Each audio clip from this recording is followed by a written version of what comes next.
Returning to running or jogging too soon after pregnancy can significantly increase the risk of serious complications such as urinary or bowel incontinence, pelvic organ prolapse, and chronic back or pelvic pain. What's worse is that these can be extremely difficult to recover from. And while these are serious conditions, it doesn't end there. Running too soon after childbirth increases your risk of musculoskeletal injuries such as strains and sprains because your body's not yet ready to handle the impact of running.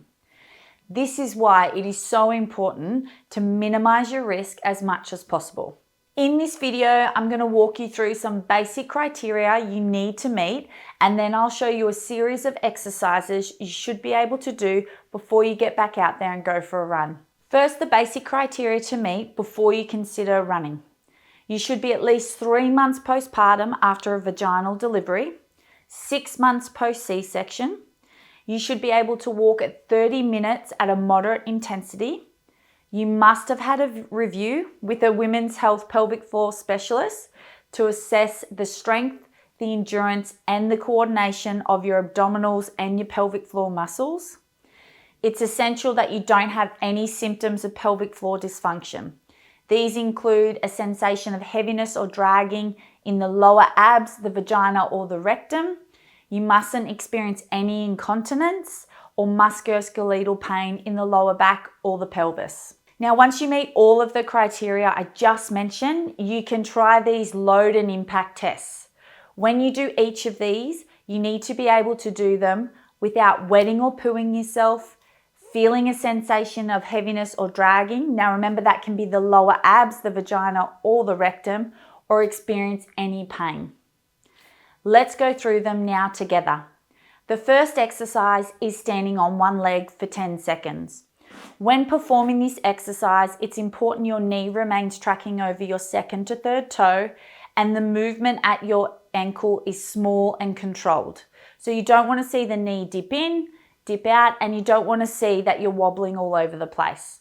So let's have a go now together. So let's go with your left leg, standing on one leg.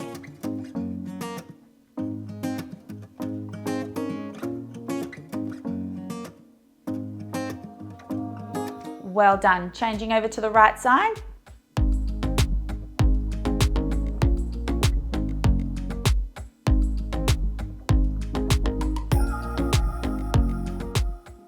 The next exercise is a single leg squat for 10 reps. You need to be able to complete this exercise again with good knee alignment, tracking over your second to third toe, so the knee not rolling in or out, but you also want to make sure that your hips remain level and that there's no dipping through the pelvis. So let's go with your left leg, 10 reps, off we go.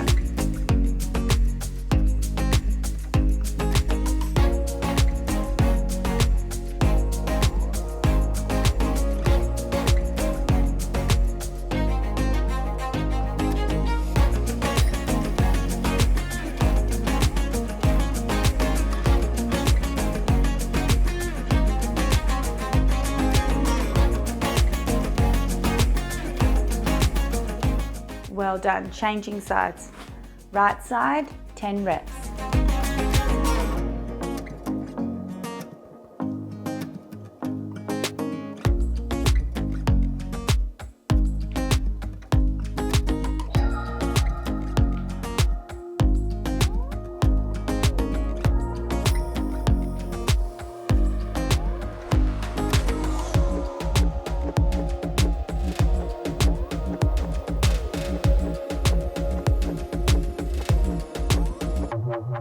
The next exercise is jogging on the spot for 1 minute. This is making sure that your pelvic floor muscles can handle the ground reaction force and increase in intra-abdominal pressure at a medium pace. Let's go.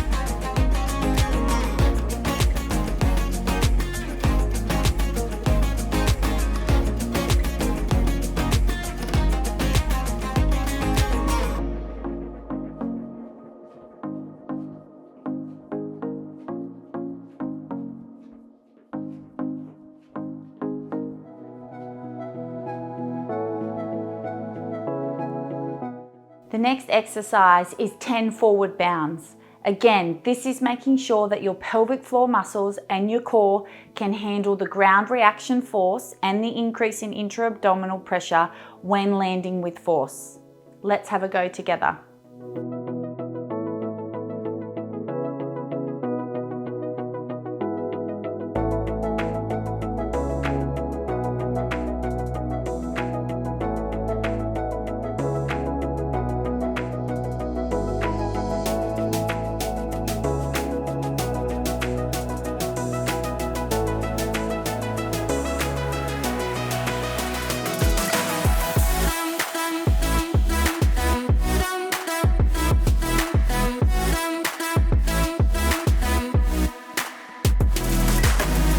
The next exercise is hopping on one leg for 10 reps. This looks at the asymmetrical strength of the pelvic floor muscles and the abdominals to make sure that they can handle the ground reaction force as well as the increase in intra-abdominal pressure when running. Let's start on your left leg.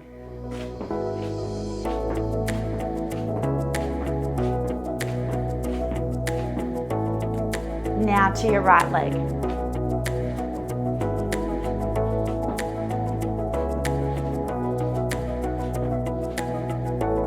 The last load and impact test is the running man. You need to do at least 10 reps on either side, and this exercise looks at the dynamic single leg balance through the pelvis and the lower limb. You want to make sure that the supporting knee and the pelvis stay stable. So let's start standing on the left leg.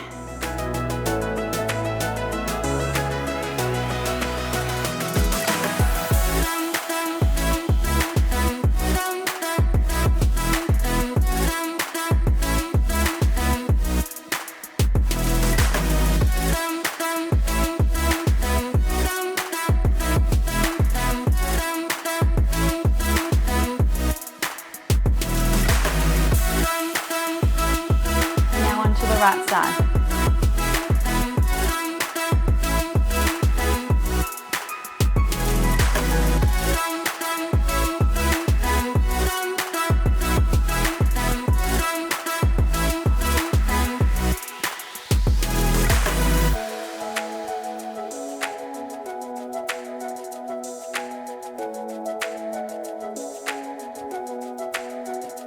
Now we will test the strength of the big muscles around the pelvis and around the legs to ensure that you're strong enough to return to running.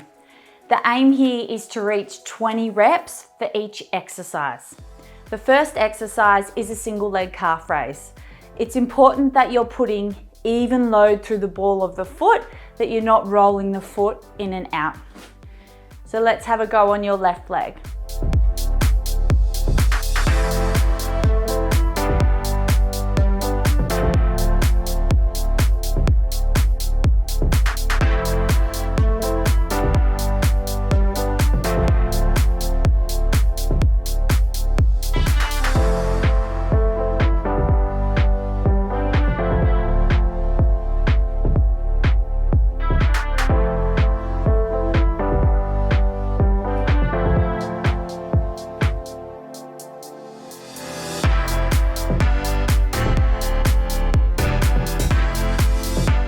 Now let's have a go on your right leg.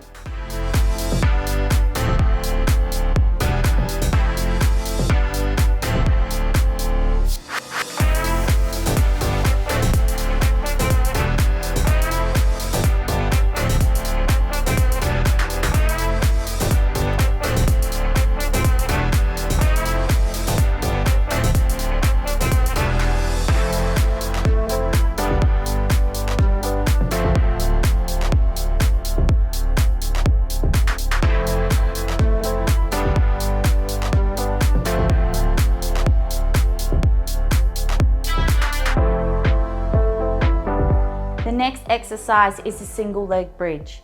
In this, it's important that your pelvis remains level and that you're not arching into your lower back. So making your way down onto your back. We'll start with your right leg. So we're going to float the left leg to tabletop, pressing up through the heel.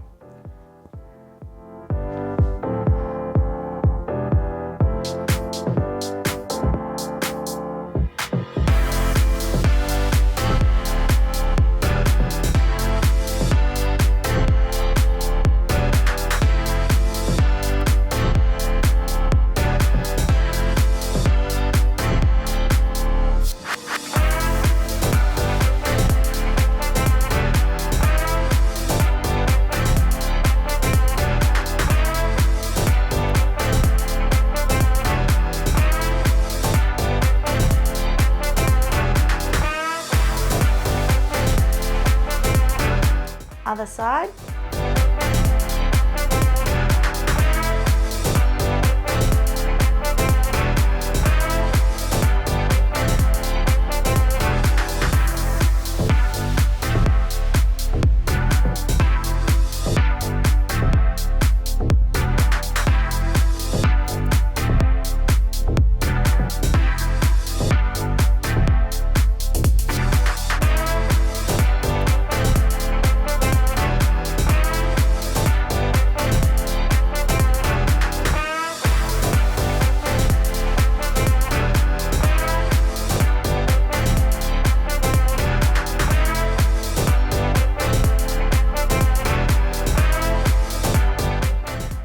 The next exercise, you will need a chair. It's a single leg sit to stand. You're again making sure that the pelvis isn't dipping to one side and that the knee is tracking over that second to third toe. Let's have a go.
Other side.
The final strength exercise is laying on your side performing hip abduction.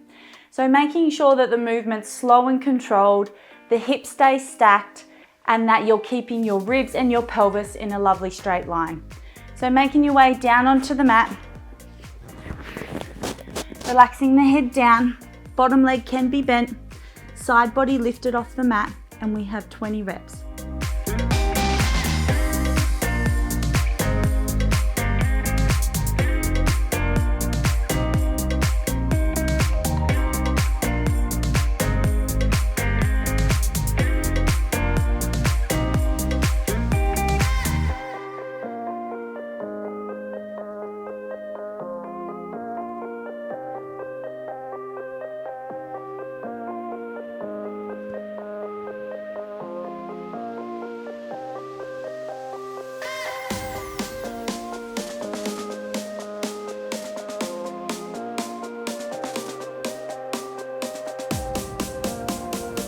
And then making your way to the other side.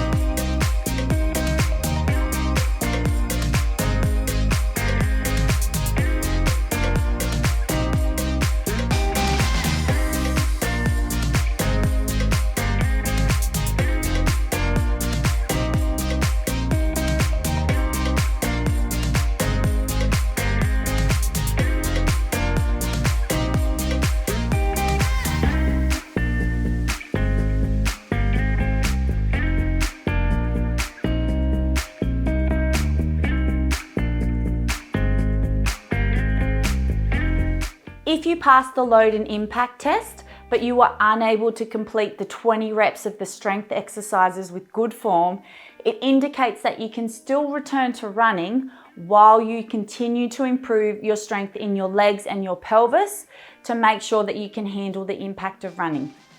Try implementing single leg exercises such as the single leg bridge, the single leg sit to stand that you did today.